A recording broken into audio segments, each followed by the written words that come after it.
Hello guys, હવે આપણે જે પેપર છે આપણું that is the 6.3 that is the genetic engineering and biotechnology, એની અંદર જે યુનિટ 3 છે એમની અંદર આપણે ખાલી જે ટેકનિક બાકી છે એમાંથી આપણે હવે અત્યારે જોઈએ દેટ ઇઝ ધી ઇલેક્ટ્રોફોરેસિસ.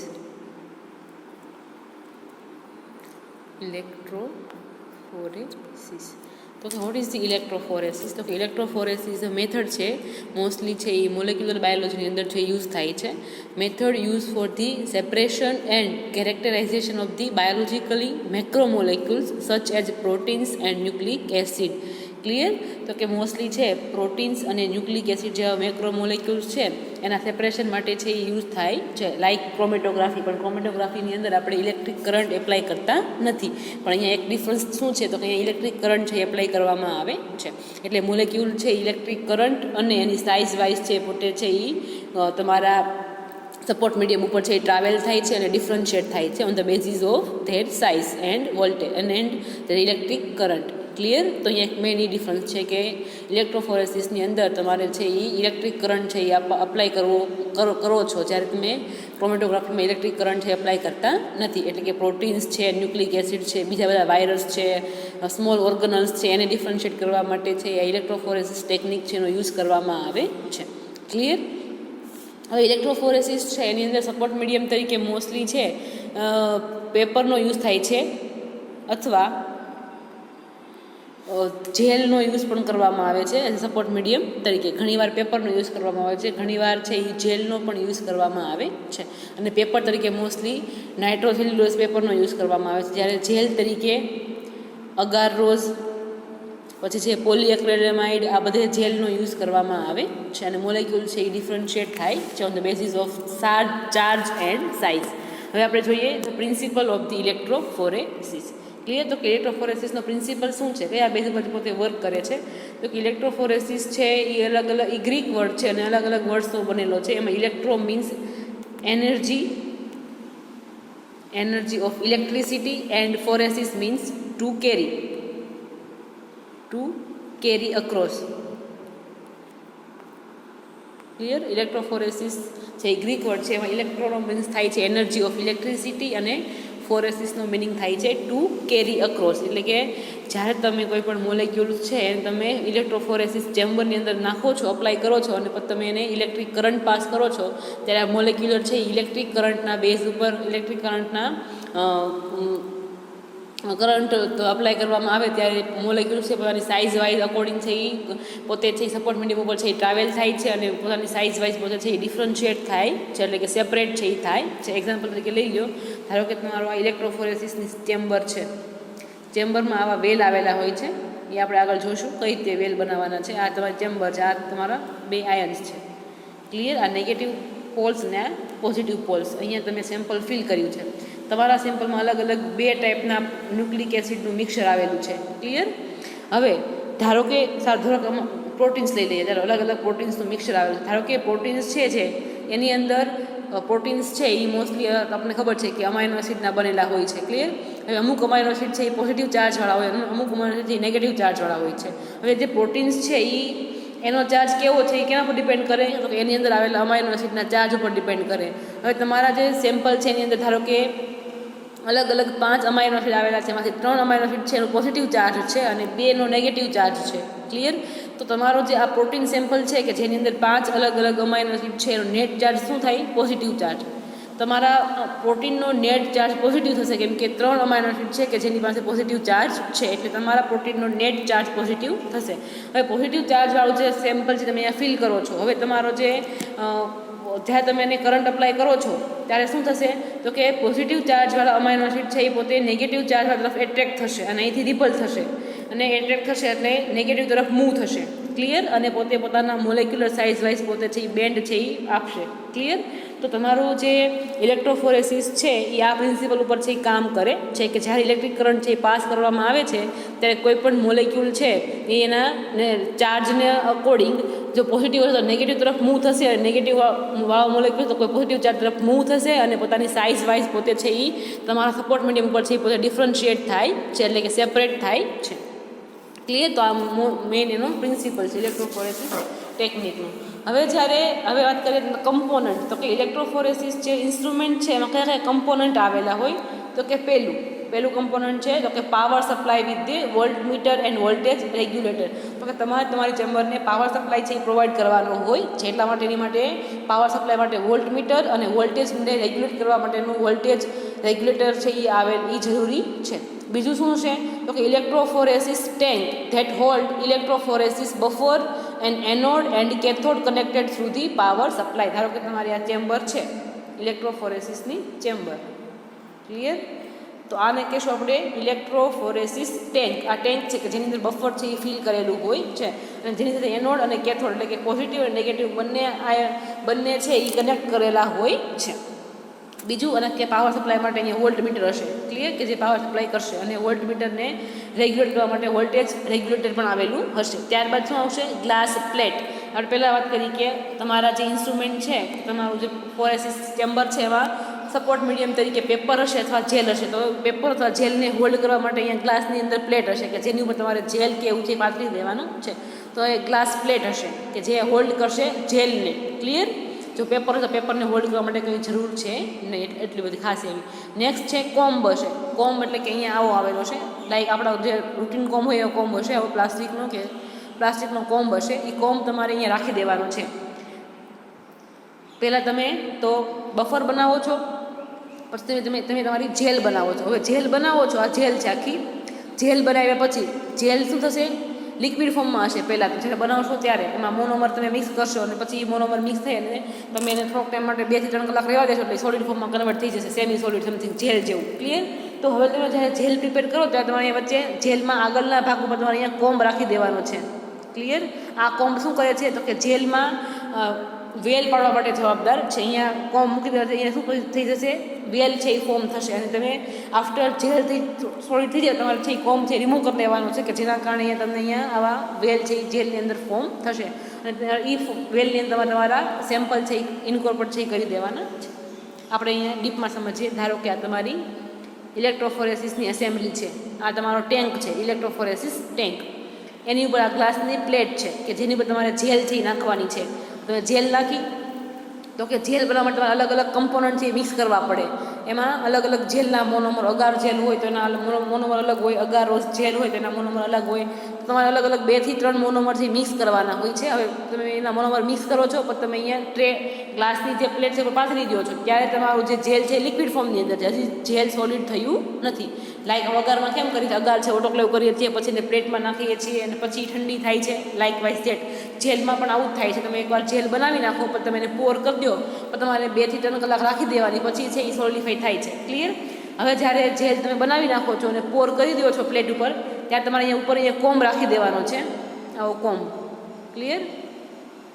હવે તમારે 2 થી 3 કલાક જશે એટલે તમારે કોમ્બ છે એ રિમૂવ કરી નાખવાનું છે. તમારા જેલમાં આવા વેલ ફોર્મેશન જોવા મળશે.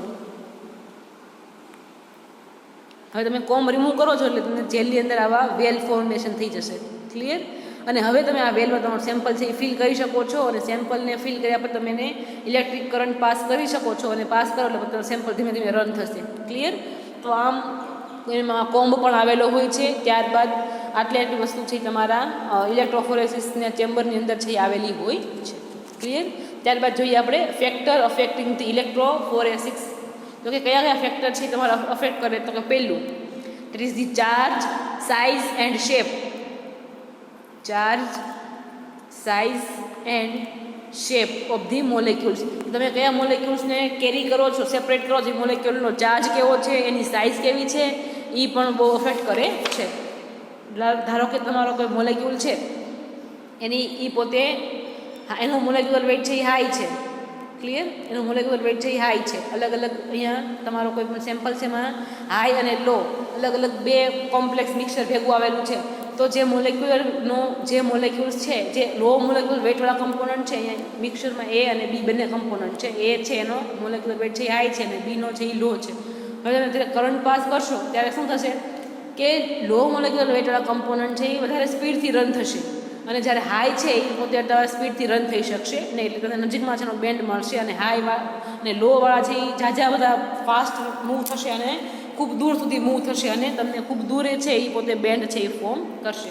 એટલે કોઈ પણ જે મોલેક્યુલ કે જેને તમારે સેપરેટ કરવાનો છે, એનો મોલેક્યુલર વેઇટ, એનો ચાર્જ, એનો શેપ, એ બધું મેટર કરે છે. ત્યારબાદ ionic strength of the buffer. હવે તમે તમારા ટેન્કની અંદર આપણે પહેલાં વાત કરી કે બફર ભરીએ છીએ, બફર ફિલ કરીએ છીએ, તો બફરની આયોનિક સ્ટ્રેન્થ કેવી છે એ પણ અસર કરે છે. કોઈ પણ ઇલેક્ટ્રોફોરેસિસ ચેમ્બરની અંદર જે બફર છે એની આયોનિક સ્ટ્રેન્થ વધારે હશે તો મોલેક્યુલ છે વધારે સ્પીડથી છે એ પોતે ટ્રાવેલ થશે અને તમને સારો એવો બેન્ડ છે એ જોવા મળશે. ત્યારબાદ છે પીએચ ઓફ ધી બફર. જે બફર યુઝ કરો છો અને પીએચ પણ મેટર કરે છે, એટલે કે તમારા બફરની પીએચ કેવી છે એ પણ તમારા ચેમ્બર, તમારા પ્રોસેસ ઉપર છે એફેક્ટ કરી શકે છે. ત્યારબાદ છે ટેમ્પરેચર, એટલે કે ટેમ્પરેચર જ્યારે હાઈ હશે, કે જ્યારે આખી પ્રોસેસ થાય છે ત્યારે જો સિસ્ટમનું ટેમ્પરેચર હાઈ હશે તો હાઈ ટેમ્પરેચરના કારણે તમારી જે જેલ છે એના મોનોમર છે એ પોતે અલગ થઈ જશે. એટલે કે આપણે પહેલાં વાત કરી કે જેલ બનાવવા માટે 2 થી 3 મોનોમર આપણે મિક્સ કરીએ છીએ અને પછી જેલ બનાવીએ છીએ, તો હાઈ ટેમ્પરેચર તમારી જેલ છે એ પોતે ડિસોશિએટ થઈ જાય છે, એટલે કે મોનોમર અલગ અલગ થઈ જાય છે, એટલા માટે પોતે એ વર્ક કરી શકતી નથી. એટલે એટલું ટેમ્પરેચર પણ હાઈ હોવું જોઈએ નહીં, ટેમ્પરેચર નીચું રાખવાનું છે. ક્લિયર? ત્યારબાદ છે પાવર સપ્લાય. તમે કેટલા વોલ્ટેજનો પાવર આપો છો એ પણ ખૂબ ઇમ્પોર્ટન્ટ છે, કે પાવર સપ્લાય પણ ખૂબ જ મહત્ત્વનો રોલ છે એ પ્લે કરે છે. એટલે કે પાવર સપ્લાય છે એ પણ તમારે અહીંયા ખૂબ જ મેન્ટેન થઈ રાખવાનું છે. ક્લિયર? તો આટલા ફેક્ટર છે તમારા પ્રોસેસ ઉપર છે અસર કરી શકે છે. ક્લિયર? ત્યારબાદ વાત કરીએ આપણે તો કે સપોર્ટ મીડિયમ તરીકે. આપણે પહેલાં વાત કરી હતી કે સપોર્ટ મીડિયમ તરીકે પેપર પણ યુઝ થાય છે, અને એટલે કે પેપર અથવા જેલનો યુઝ કરી શકીએ છીએ, અથવા તમે લિક્વિડ મીડિયમની અંદર પણ તમે તમારી આખી પ્રોસેસ છે એ કરી શકો છો. જો તમારા સપોર્ટ મીડિયમ તરીકે લિક્વિડ હશે તો એને કહેશું આપણે મૂવિંગ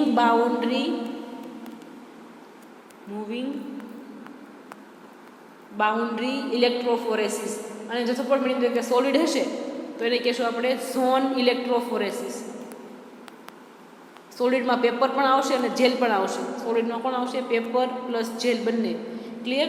તો સપોર્ટ મીડિયમ તરીકે નીચે સપોર્ટ તરીકે કે જેની પર તમારું મોલેક્યુલ છે એ મૂવ થવાનું છે, લાઈક આપણે પીસીમાં જોઈએ તો પીસીમાં સપોર્ટ મીડિયમ કોણ હતું તો કે પેપર હતું.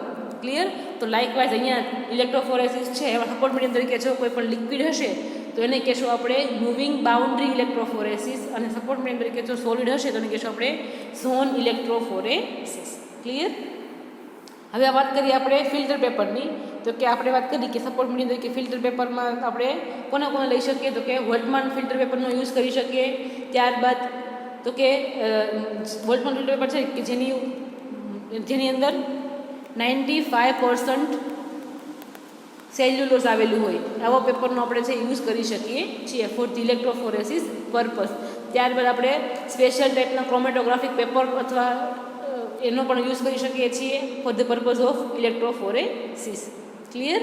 અને જેની અંદર આપણે પેપરનો યુઝ કરશું એ સપોર્ટ મીડિયમ એને કહીશું આપણે પેપર ઇલેક્ટ્રોફોરેસિસ.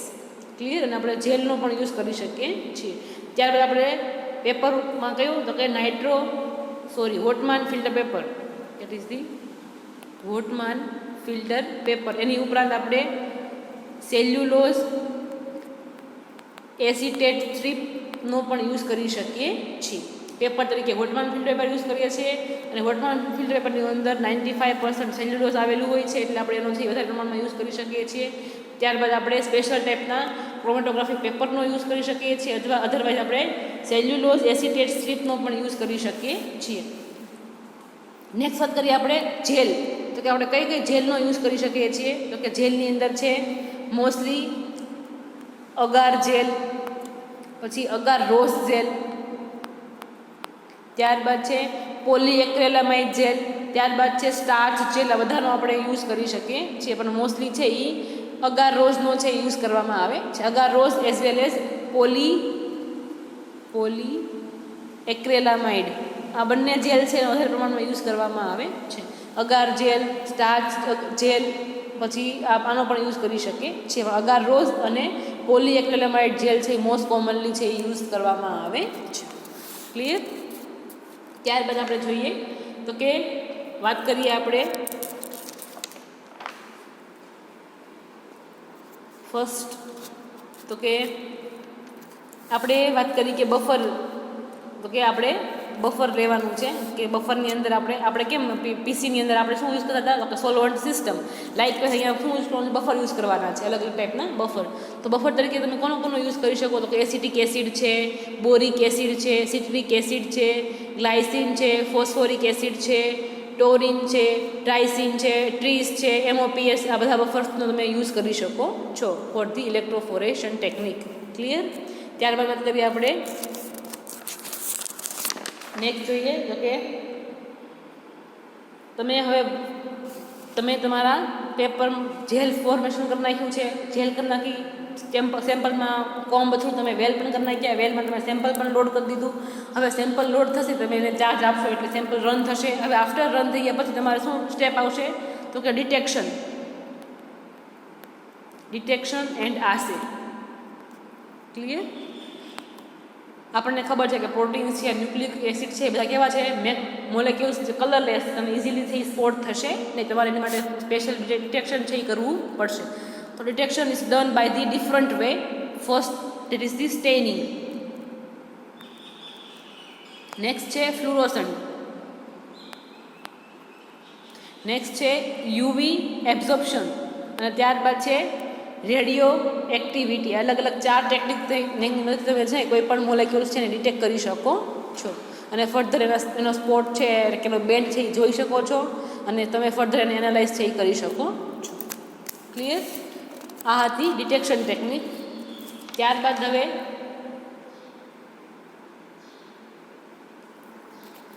આપણે જોઈએ types of electrophoresis.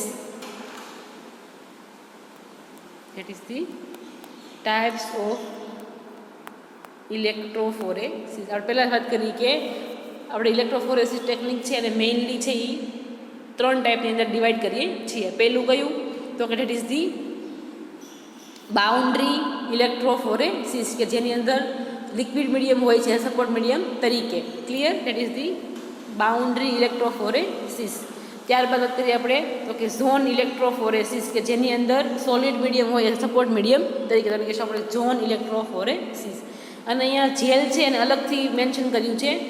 Jail electrophoresis એ ઝોનમાં જ આવે કેમ કે જેલની અંદર પણ સપોર્ટમાં સોલિડ મીડિયમ જ હશે એટલે અહીંયા જેલ છે એને 3rd ટાઈપ આપ્યો છે એટલે એને કહીશું આપણે જેલ ઇલેક્ટ્રોફોરેસિસ. ક્લિયર. તો હવે આપણે જે ફર્સ્ટ છે it is the free electrophoresis અથવા ઇલેક્ટ્રોફોરેસિસનો પહેલો type that is the boundary અથવા ફ્રી ઇલેક્ટ્રોફોરેસિસ. બાઉન્ડ્રી અથવા ફ્રી અથવા માઇક્રો ઇલેક્ટ્રોફોરેશન એટલે ઇલેક્ટ્રોફોરેસિસ. ક્લિયર. તો હવે આપણે વાત કરીએ ધેટ ઇઝ ધી આપણે અહીંયા મૂવ ઓન થશું મૂવિંગ બાઉન્ડ્રી ઇલેક્ટ્રોફોરેસિસની અંદર પેપર ઇલેક્ટ્રોફોરેસિસની અંદર. ક્લિયર. કે જેની અંદર આપણે પેપરનો યુઝ કરવાના છીએ સપોર્ટ મીડિયમ તરીકે. પહેલાં વાત કરીએ કે આપણે વોટમાન ફિલ્ટર પેપરનો છે યુઝ કરીએ છીએ મોસ્ટલી. ક્લિયર. તો હવે પેપર ઇલેક્ટ્રોફોરેસિસ છે એના 2 ટાઈપ છે હોરિઝોન્ટલ અને વર્ટિકલ પેપર ઇલેક્ટ્રોફોરેસિસ. એ આપણે જોઈ લઈએ. ક્લિયર. તમને ફિગરની અંદર હોરિઝોન્ટલ પેપર ઇલેક્ટ્રોફોરેસિસ છે એ શો કર્યું છે. અહીંયા તમે જોશો તો તમને અલગ અલગ છે પાવર સપ્લાય થ્રુ 2 એનોડ અને કેથોડ છે એ શો કર્યા છે. ત્યારબાદ તમને અહીંયા આ છે તમારું ટેન્ક ઇલેક્ટ્રોફોરેસિસ ટેન્ક. આ છે તમારું સપોર્ટ મીડિયમ. આ છે તમારું પેપર. ક્લિયર. અહીંયા પેપર તમે જોઈ શકો છો કે પેપર છે એના બંને એન્ડ છે એ બફરની અંદર ડીપ છે. આ છે બફર તમારું. ક્લિયર. અહીંયા બફર છે એને સેપરેટ રાખવામાં આવ્યું છે. અહીંયા બફર ટેન્ક 1 અને અહીંયા ટેન્ક 2. ક્લિયર. અલગ અલગ 2 ટેન્ક અંદર બફર છે એ ભરેલું છે. બંને છે મિક્સ થતા નથી. ત્યારબાદ સપોર્ટ ઉપર છે એ પેપર છે. પેપરના બંને અહીંયા ડીપ થયેલા છે. ક્લિયર. અને ત્યારબાદ છે અહીંયા ગ્લાસ પ્લેટ છે આ કે જે શું કરે છે સપોર્ટ મીડિયમ તરીકે વર્ક કરે છે. અહીંયા નીચે પણ તમને નીચે પણ પ્લેટ છે. આ પણ છે પ્લેટ રીતે ઇન્સ્યુલેટિંગ પ્લેટ અને ઉપર છે ગ્લાસ પ્લેટ એટલે એની વચ્ચે તમને પેપર છે એ પ્લેસ કરેલું છે અને ઉપર તમારે આખી ચેમ્બર છે અને તમારે કવર કરી દેવાનું છે help of perspex cover. Clear. એટલે કે આખા ચેમ્બરમાં બફર છે એ પોતે ઇઓપરેટ થઈ જાય નહીં એટલા માટે તમારે ચેમ્બરને ક્લોઝ કરી દેવાની છે. ક્લિયર. તો આ હતું તમારું હોરિઝોન્ટલ પેપર ઇલેક્ટ્રોફોરેસિસ. ત્યારબાદ જોઈએ વર્ટિકલ પેપર ઇલેક્ટ્રોફોરેસિસ. તો વર્ટિકલની અંદર શું હશે તો કે અહીંયા તમને ઉપર પહેલાં પાવર સપ્લાય છે એ છે અહીંયા કેથોડ અને એનોડ. ત્યારબાદ તમારી આ ઇલેક્ટ્રોફોરેસિસની ચેમ્બર. ક્લિયર. ત્યારબાદ અહીંયા તમને બફર સિસ્ટમ એક ટેન્ક અહીંયા નીચે, એક ટેન્ક અહીંયા નીચે, બે અલગ અલગ બફર છે. બફર બેમાં સેમ હશે, અલગ અલગ મૂક્યા છે. ત્યારબાદ અહીંયા પેપર છે. જો પેપરનો એક એન્ડ છે એક બફરમાં અને બીજો એન્ડ છે ઉપર તમે જોઈ શકો છો આ બફરનો, અહીંયા એન્ડ આ બફરમાં ડીપ કરેલા છે. ક્લિયર? અને બંનેને વોટર સપ્લાયથી પ્રોવાઈડ કરવામાં આવે છે. અને એટલે હવે વોટર સપ્લાયની કરંટની અંડરમાં તમારા મોલેક્યુલ છે પેપર ઉપર છે એ રન થશે. તો આ હતું તમારું વર્ટિકલ પેપર ઇલેક્ટ્રોફોરેસિસ. ક્લિયર? હવે ત્યારબાદ જોઈએ આપણે that is the jail electrophoresis. તો કે જેલ ઇલેક્ટ્રોફોરેસિસમાં પણ ફર્ધર બે ટાઈપ છે, વર્ટિકલ જેલ ઇલેક્ટ્રોફોરેસિસ અને હોરિઝોન્ટલ જેલ ઇલેક્ટ્રોફોરેસિસ. અહીંયા તમારે પેપરની જગ્યાએ જેલ છે એનો યુઝ કરવાનો, જેલ સપોર્ટ મીડિયમ તરીકે. એટલે કે તમારું જેલ ઇલેક્ટ્રોફોરેસિસ પણ કેમાં આવશે? ઝોન ઇલેક્ટ્રોફોરેસિસમાં જ આવશે, કેમ કે એમાં સપોર્ટ મીડિયમ તરીકે સોલિડ સપોર્ટ આવેલો હશે. ક્લિયર? અને તમારો જે તમે જેલ યુઝ કરો છો એની અંદરના જે પોર સાઇઝ છે અને ડાયમેન્શનને અકોર્ડિંગ અલગ અલગ તમે જે મટીરિયલ યુઝ કરશો એને અકોર્ડિંગ અલગ અલગ એના પોર સાઇઝ પણ વેરી થશે. અને એ પોર સાઇઝને અકોર્ડિંગ તમારું મોલેક્યુલ છે એ માઇગ્રેટ થશે, એને ઉપર રન થશે અને તમને અલગ અલગ છે બેન્ડ છે એ જોવા મળશે. ક્લિયર? તો હવે એમાં જોઈએ દેટ ઇઝ ધી ફર્સ્ટ જોઈએ that is the horizontal gel electrophoresis. અહીંયા તમારા આખી તમને ચેમ્બર શો કરી છે. અહીંયા તમને બફર છે, આ બફર છે આખું. ક્લિયર? આ છે તમારી સપોર્ટિંગ મીડિયમ, ગ્લાસની પ્લેટફોર્મ કે જેની ઉપર તમારે તમારું જેલ છે એ સોલિડિફાઈ કરવાની છે. ઉપર તમને અહીંયા ડાર્ક કલરની જેલ શો કરી છે. અને આ છે તમારી જેલની ટ્રે કે જેની ઉપર તમે જેલ છે એ પોર કરશો. અને આ તમારું પ્લેટફોર્મ છે કે જેની ઉપર તમે જેલ છે એ રાખશો. અને આ તમારું બફરના અંદર એનોડ અને કેથોડ છે એ તમને જોઈ શકો છો. અને ઉપર તમે આખી ચેમ્બરને છે એ લીડથી કવર કરેલી છે to prevent the evaporation of the buffer system. Clear? તો આ તમારું હોરિઝોન્ટલ જેલ ઇલેક્ટ્રોફોરેસિસ. ત્યારબાદ જોઈ લઈએ વર્ટિકલ જેલ ઇલેક્ટ્રોફોરેસિસ. તો કે અહીંયા તમારી ચેમ્બર છે, અહીંયા બફર સિસ્ટમ એક, આમાં વેલ છે, તમે જોઈ શકો અહીંયા વેલ છે. તમારું સેમ્પલ તમારે લોડ કરવાનું છે, અલગ અલગ સેમ્પલ તમે લોડ કરી શકો છો એકસાથે. ત્યારબાદ એને પાવર સપ્લાય છે આપવાનું છે. અહીંયા એક બફર છે અને ત્યારબાદ નીચે એક બફર સિસ્ટમ છે. અને તમારો એનોડ અહીંયા ડીપ કરવાનો છે. અને ત્યારબાદ તમે અહીંયા ઉપર તમે અહીંયા તમારી strip holding the glass plate, એટલે કે તમારી બે સાઈડ ગ્લાસની પ્લેટ છે ને વચ્ચે તમારી જેલ છે. ક્લિયર? અહીંયા છે, અહીં તમને ઝૂમ કરીને બતાવ્યું છે. તમારા જેલમાં તમારા મોલેક્યુલ્સ છે એ on the basis of size and voltage તમારા મોલેક્યુલ્સ છે એ રન થશે. આ હતું તમારું વર્ટિકલ જેલ ઇલેક્ટ્રોફોરેસિસ. તો હવે જોઈએ that is the application of gel electrophoresis. તો ક્યાં ક્યાં યુઝ થાય છે? તો કે મોસ્ટલી બાયોકેમિસ્ટ્રીની અંદર, cell biology, molecular biology, genetic engineering, biotechnology, microbiology, medical microbiology, forensic, આ બધાની અંદર મોસ્ટલી છે એ તમારી આ ટેકનિક છે એ મોસ્ટલી યુઝ કરવામાં આવે છે four the separation of the biomolecules. Mostly proteins, nucleic acids છે, આ બધાને સેપરેટ મિક્સર ફોર્મમાં હોય ત્યારે સેપરેટ કરવા માટે આ ટેકનિક છે એનો યુઝ કરવામાં આવે છે. ક્લિયર? હવે આપણે વાત કરી કે જે જેલ ઇલેક્ટ્રોફોરેસિસ છે એમાં મોસ્ટલી અગારોઝ જેલ અને પોલીએક્રેલેમાઇડ જેલ છે એનો યુઝ કરવામાં આવે છે. તો જેમાં વાત કરીએ તો કે પોલીએક્રેલેમાઇડ જેલ છે એ પોતે પ્રોટીન્સ અને ન્યુક્લિક એસિડને સેપરેટ કરવા માટે મોસ્ટલી યુઝ કરવામાં આવે છે. હવે પોલીએક્રેલેમાઇડ જેલ છે એની અંદર કમ્પોઝિશન જોઈ લઈએ આપણે કે શું શું આવેલું હોય. ક્લિયર? તો હવે જે પોલીએક્રેલેમાઇડ જેલ છે એની અંદર એના મોનોમર્સ કયા છે? તો કે that is the acrylamide, that is the synthetic gel છે, એના મોનોમર્સ છે that is the acrylamide and bis acrylamide. આ બે એના મોનોમર છે. કોના? તો કે પોલી એક્રેલેમાઇડ જેલ્સના. ક્લિયર? અને જ્યારે તમારે જેલ બનાવવાની છે તમારે બંને મોનોમરને મિક્સ કરવાના છે અને પછી તમારે અલગ અલગ બીજા સબસ્ટન્સ નાખી એમાં સબસ્ટન્સ નાખવાના છે બીજા કયા? તો કે TEMED, addition of TEMED, TEMED, that is the NNNN tetra methyl ethyl methylene diamine. એ શું વર્ક કરે છે? As that is the polymerizing process. એટલે કે આપણે વાત કરી કે એમાં એક્રેલેમાઇડ અને બીસ એક્રેલેમાઇડ બંને આવેલા હોય છે. તો આ બંને મિક્સ થશે. જ્યારે જેલ બનાવો ત્યારે બંનેને મિક્સ કરવાના છે અને તમારે શું નાખવાનું છે તો કે ટેમેડ નાખવાનું છે. ટેમેડ શું કરશે? આ બંને મોનોમર છે એને મિક્સઅપ કરવાનું કામ કરશે, કે બંનેને જોઈન્ટ કરશે અને પોલિમર બનાવવાનું કામ કરશે. એમાં આપણે તમે ટેમેડ છે એનો યુઝ કરીએ છીએ ફોર ધી પોલિમરાઇઝિંગ એજન્ટ તરીકે. ક્લિયર? અને મોસ્ટલી આમાં જે તમારું જે જેલ છે એમાં કમ્પોનન્ટ કેટલા પ્રપોર્શનમાં હોય તો કે 30:1 અથવા 50:1 પ્રપોર્શનની અંદર તમારે એક્રેલામાઇડ અને બિસએક્રેલામાઇડનો યુઝ કરવાનો છે. ક્લિયર? આ હતું તમારું that is the polyacrylamide gel electrophoresis. અને આવું બીજું એક છે that is the agarose gel ઇલેક્ટ્રોફોરેસિસનો પણ તમે યુઝ કરી શકો છો for the separation of the proteins and nucleic acid likewise that. Clear? That is the all about the electrophoresis technique.